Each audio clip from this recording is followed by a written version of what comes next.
A dipole of dipole moment P is placed in a uniform electric field. The torque acting on it is given by. நமக்கு இது direct question.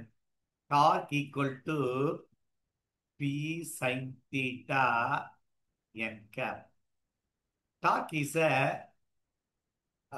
Vector. இது பேரு axial vector. பேரு axial வெக்டார்னாலே cross ப்ராடக்ட்னால கிடைக்கிற vector. அப்போ இது என் கேப் கிராஸ் ப்ராடக்ட் வந்தாதான் sine theta, which is nothing but P vector cross E vector is dark.